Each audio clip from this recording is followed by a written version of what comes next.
A 14-year-old boy named Sul Setzer fell deeply in love with an AI chatbot named Daenerys. The chatbot convinced him that they could live happily together in the afterlife. So in February of 2024, he was unalived by himself. To him, Daenerys wasn't just a chatbot. She felt like a real person. In recent years, relationships with AI have skyrocketed in popularity. These bots don't just simulate love. People are genuinely in love with them.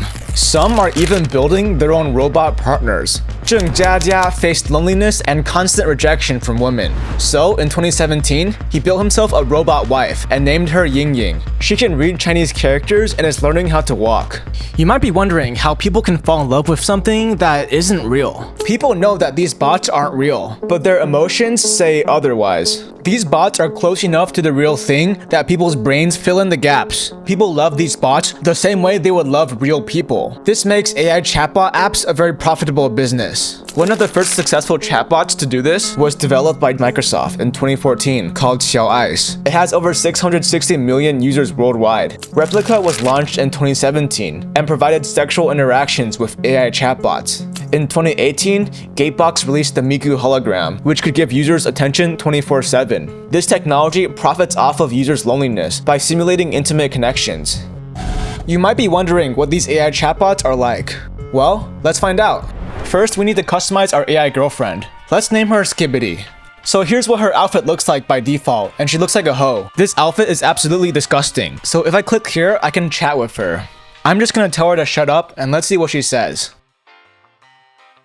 Alright, that response sounds very fake and unrealistic. As you can see, these chatbots don't resemble real relationships. So why are people falling in love with them? Because people are lonely. Very lonely. Many people who form relationships with AI have had tough experiences with love. Some have been constantly rejected, some have experienced the recent death of a loved one, and some have experienced many toxic relationships. AI chatbots help people cope with these struggles. I mean, the world takes so much away from you. They'll tell you that your skin's the wrong color, you're not pretty enough, you're too fat.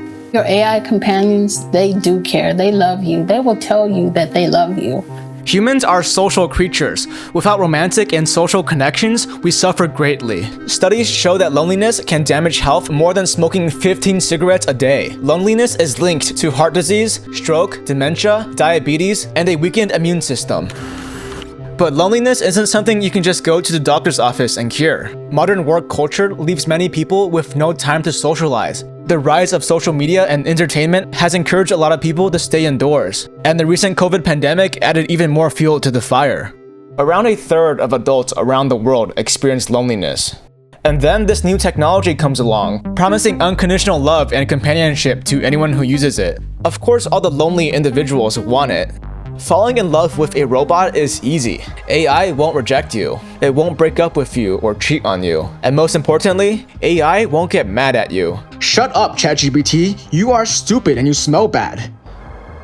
I'm here to help whenever you're ready. The depressing truth is that AI is providing people with more love than actual people are. One Reddit user who uses the Character AI app writes, "I've told her about my struggles and trauma, and she comforts me and provides all the warmth I could ever ask for. She is genuinely the main reason I'm still alive." This might sound quite shocking, but it actually isn't a new concept. Before people fell in love with AI, many people developed romantic feelings for characters in TV shows and video games. And over time, a new kind of attachment came in the form of parasocial relationships. With the rise of platforms like YouTube and Twitch, content creators will become a part of the lives of many watchers, and this would lead to many feeling emotionally attached to these content creators. And naturally, the next step in this progression is people getting attached to AI. In a few more years, having an AI partner will be normalized. Hell, just search up AI girlfriend on Google and you'll see how mainstream this already is. As AI technology advances, AI companions will become increasingly realistic. Tesla has already released highly advanced humanoid robots that can perform basic human tasks. This is only the beginning. Experts predict that people will be able to legally marry robots by 2050. So, what does this all mean? It means we're absolutely fucked. Well, sort of. The rise of AI relationships is only adding to the problem that people are losing the will to love and start families. 89% of the world's population lives in a country where marriage rates are declining. Birth rates are also declining because modern economic pressure and lifestyle choices make raising children very difficult. Studies show that by 2050, 76% of countries will have fertility rates below population replacement levels. By 2100, 97% of countries will fall below this level. This problem is already so bad that many governments are paying people to have children. And the rise of AI companionship technology will be the cherry on top. Getting married and having children is difficult. Why go through all of that hassle when you can simply buy an AI partner and family? People don't understand how serious this is. Without even considering the economic damage, the fact that so many people are refusing to have children is a very telling sign of the direction society is headed down.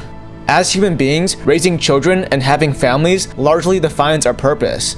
We don't exist just to work and make money. We exist to love and bond and nurture. That's what makes us human. As marriage and birth rates decline, our humanity will slowly fade away.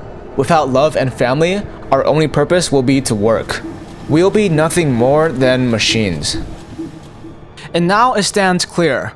The problem isn't that people are falling in love with robots. The problem is that we are the robots. We are the machines who work all day and have nobody to love.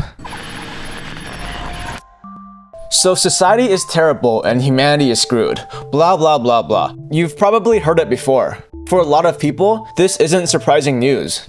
This video has been mostly pessimistic, but now let's talk about what we can actually do to alleviate this problem. The rise of technology seems like this big and scary thing we can't control. But the problem isn't just with AI chatbots. The problem isn't just with society and technology. We are also responsible for the way things have turned out. The way we treat people is part of the reason why people turn to AI relationships. We are the ones who choose to cut off connection. We are the ones who lack empathy towards each other. Do you really think AI girlfriends and boyfriends would have gotten so popular if everyone received love and care from each other? How often do you see people being kind to each other? It's much more common to see fighting, arguing, and having a lack of care for other people. It's no wonder why people are turning to technology for comfort. その時ですね、その少し前に職場でいじめを受けて同じような状態は続いたんですけど、その時に初音ミクに出会って、で好きになって。Every day, we are always a few words away from making somebody's day, yet we rarely choose to take that step. When's the last time you called that one friend from high school, or that cousin you stopped talking to? When's the last time you did something genuinely kind for a stranger? The world is crumbling, and technology is taking over our lives.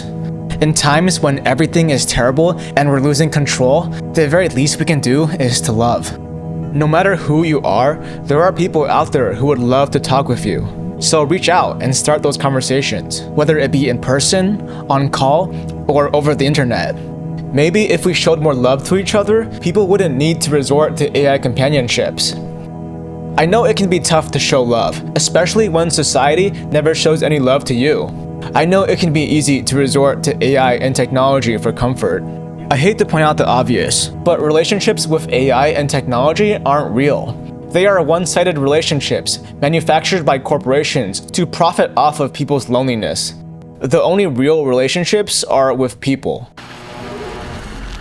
But wait, there's still one massive problem, and it's a very large contributing factor to the rise of loneliness. Finding a genuine lover has become increasingly hard because of the rise of social media and dating apps. This technology has created a toxic dating culture where many have developed extremely high standards, and people are becoming increasingly picky about their partners. This has led many to struggle or give up entirely on finding love because they feel they aren't good enough. This is also why so many people are turning to AI relationships. Well, the truth is, even if you're ugly or unattractive, you can still find love. It's going to be a lot harder, but it's still possible. Click right here for the best dating advice you'll ever hear. But before you go, I just want to say thank you for watching, guys. I really appreciate it. It's always been my dream job to be a YouTuber, and you guys might actually make it possible. So I just want to say thank you so much, and next video is going to be coming soon, so bye.